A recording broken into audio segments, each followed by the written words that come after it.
Good morning Himachal. आइए नजर डालते हैं अब तक की प्रमुख घटनाओं पर। नेरवा में जवानों की शहादत से भड़की भीड़ ने बरसाए जूते, चीनी राष्ट्रपति का पुतला भी फूंका। ज्वाली में भड़की बदले की ज्वाला, युवाओं ने फूंका चीन का सामान, ताउम्र बहिष्कार की शपथ। कोरोना के डर से लाश का अंतिम संस्कार करने से पीछे हट गए लोग, सुजानपुर में एसडीएम बनी मसीहा।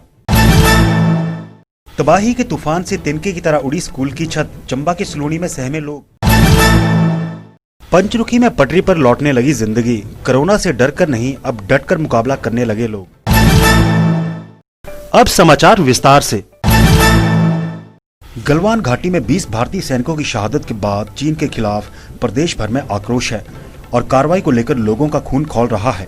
शिमला के नेरवा के पास द्वाडा में दुकानदारों और स्थानीय लोगों ने बीडीसी सदस्य मनोहर शर्मा की अगुवाई में शहीद भारतीय वीर सैनिकों को श्रद्धासुमन अर्पित किए। इस दौरान लोगों ने चीन के राष्ट्रपति शी जिनपिंग के पुतले की जूतों से पिटाई कर फूंक दिया। जवानों की शहादत से गमगीन लोगों का गुस्सा यही शांत नहीं हुआ और उन्होंने चीन का बना सामान भी आग के हवाले कर दिया और आगे भी चीनी सामान का बहिष्कार करने की शपथ ली। सैनिकों के साथ की है, उसके विरोध में डोडा में हम ये विरोध प्रदर्शन करते हैं और अपना विरोध दर्ज करते हुए हम चीनी भर्त्सना करते हैं। चीनी सामान का हम बहिष्कार करेंगे और जितना भी सामान है हम इस डब्बे में उसको आज जला रहे हैं। आज से चीनी सामान का पूरे डोडा में विरोध किया जाएगा। आज के बाद कोई इसको नहीं, चीनी सामान को इसको करेगा।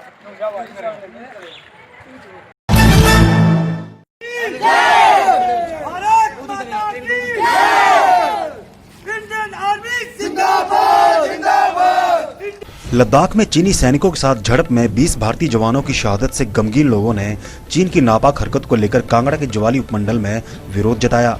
इस दौरान लोगों ने चीन में बना सामान फूंककर वीर भारतीय जवानों को श्रद्धांजलि दी। शनिवार को दुराना में एकजुट हुए युवाओं ने चीन के सामान का बहिष्कार करते हुए उसकी होली जलाई।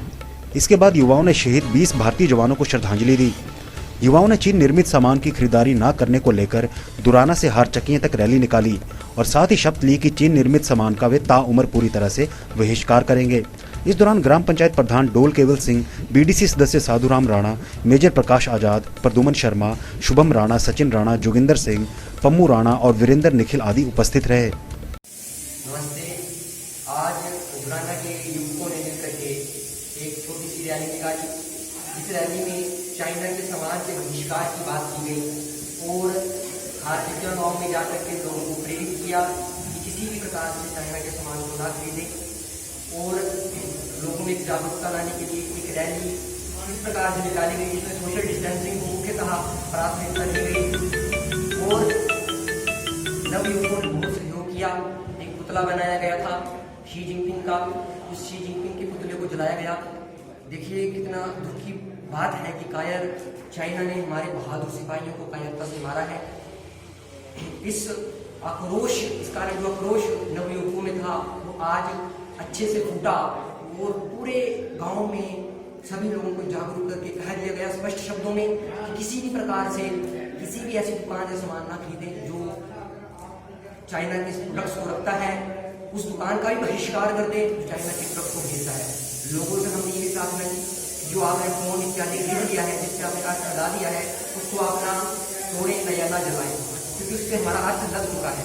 लेकिन जिस पे अर्थ नहीं लगा है उसकी रक्षा हमें करनी है। अपने भारत के निर्मित उत्पादों को भी खरीदना है और चाइना द्वारा उत्पादित किसी भी पदार्थ को आगे से भविष्य में नहीं खरीदना है। इस प्रकार आज 15-16 युवकों के साथ सोशल डिस्टेंसिंग मेंटेन करते हुए आज एक रैली दुराना से हाथ से चक्कर डाली गई, फिर पुतले को जलाया गया। नमस्ते। कोरोना के कहर के बीच गांव वालों के किनारा कर लेने के बाद सुजानपुर प्रशासन ने इंसानियत की मिसाल पेश कर संकट में फंसे परिवार की मदद की है। सुजानपुर की एक पंचायत में हार्ट अटैक से एक व्यक्ति की मौत हो गई। घर में बाप बेटे के सिवाय कोई नहीं है और बेटा चंद रोज पहले ही महाराष्ट्र से घर आया था। बेटे के आने के 2 दिन बाद उसके पिता की मौत हो गई। जैसे ही गांव वालों को इस बात का पता चला तो कोरोना के कहर के कारण उन्होंने बुजुर्ग पिता की अंतिम यात्रा में भाग लेना मुनासिब नहीं समझा। लोगों ने अंतिम यात्रा में जाने से पूरी तरह से किनारा कर लिया। इसके बाद पंचायत प्रधान ने सुजानपुर प्रशासन को सूचना दी। एसडीएम के साथ पहुंचे अधिकारियों और कर्मचारियों ने व्यवस्था संभाली और अंतिम संस्कार करवाया।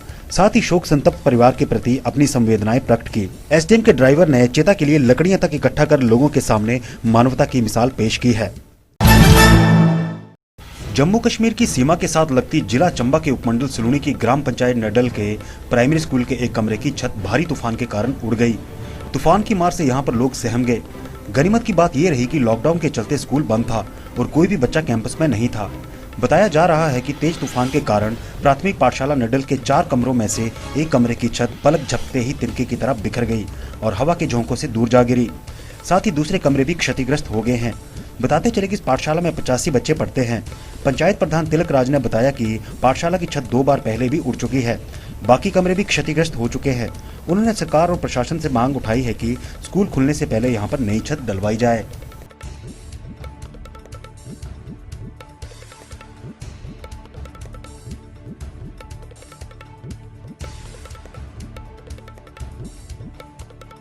पिछले कल भारी तूफान होने के कारण शुक्रवार 19 जून 2020 को राजकीय प्राथमिक पाठशाला नडल की एक छत लकड़ी समेत उखड़कर दूर किनारे पड़ी हुई है। 2 कमरों की छत क्रैक हो चुकी है और दीवारों को भी दरारें आ चुकी है। ये छत इस स्कूल की तीसरी बार उखड़ी है। मेरा सरकार और प्रशासन से आग्रह रहेगा कि ये बिल्डिंग की मरम्मत जल्दी से जल्दी की जाए ताकि आने वाले समय में जैसे स्कूल लगते हैं तो बच्चों की पढ़ाई के लिए कोई भी दिक्कत ना आए। धन्यवाद। कोरोना के कहर से सहमे कांगड़ा के पंचरुखी के लोगों की जिंदगी अब धीरे धीरे पटरी पर आने लगी है। यहाँ पर सरकारी महकमों में कामकाज पूरी तरह से शुरू हो गया है और अब अन्य काम भी गति पकड़ने लगे हैं। लोग एहतियात बरतते हुए बाजारों में पहुँच रहे हैं। परिवहन व्यवस्था न होने से कुछ लोग निजी वाहनों में तो कुछ पैदल ही खरीदारी को पहुंच रहे हैं। बता दें कि शुक्रवार को जैसलमेर, बुहाना व ब्याड़ा में कोरोना पॉजिटिव मामले आने से लोग हालांकि डर के साए में वक्त काट रहे हैं, पर कोरोना से डर कर नहीं, डटकर का स्लोगन याद कर एहतियात बरतते हुए खरीदारी को बाजार में दस्तक दे रहे हैं। शनिवार को हालांकि बाकी दिनों से बाजार में कम ही रौनक रही, पर फिर भी माहौल बदला बदला नजर आया। बाजार में पुलिस लगातार गश्त कर रही है और हर आने जाने वाले पर पैनी नजर रखे हुए है। तो यह था अभी तक का घटनाक्रम।